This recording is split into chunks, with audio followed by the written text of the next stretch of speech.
ನಾನು ಅನ್ನತಕ್ಕಂಥದ್ದು ಮಗುವಿನಲ್ಲಿ ಬಂದಿರೋಲ್ಲ, ಅದಕ್ಕೆ ಗೊತ್ತೈತೆ.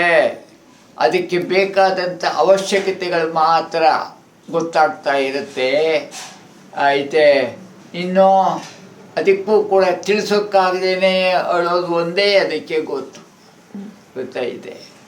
ಆಮೇಲೆ ಬರ್ತಾ ಬರ್ತಾ ಬೆಳೀತಾ ಬಂದಾಗ ಆ ಶಕ್ತಿ ಇದೆಯಲ್ಲ, ಆಯಾ ಇಂದ್ರಿಯಗಳ ಶಕ್ತಿ ಜಾಸ್ತಿ ಆಗ್ತಾ ಬರುತ್ತೆ. ಆವಾಗ ಅದಕ್ಕೆ ಪ್ರತಿಯೊಂದು ಕೂಡ ಅರ್ಥವಾಗ್ತಾ ಬರುತ್ತೆ.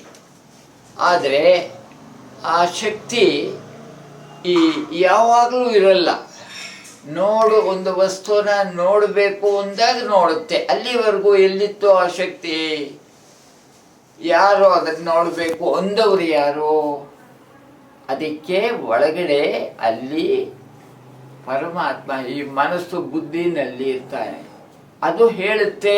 ಆ ಚೈತನ್ಯ, ಕಣ್ಣಿಗೆ ಚೈತನ್ಯ ಆವಾಗ ಕೊಡುತ್ತೆ. ಅದು ಅಲ್ಲಿವರೆಗೂ ಕಣ್ಣಿದ್ರು ಎದುರುಗಡೆ ಇದ್ರು ಕಾಣ್ತಿರೋಲ್ಲ, ಬೇಕು ಅನ್ನಲ್ಲ, ಆವಾಗಲೇ ಬರೋದು. ಅದಕ್ಕೆ ಗೊತ್ತೈತೆ. ಎಲ್ಲ ಸ್ಟೇಜ್ದು ಹೇಳಿ.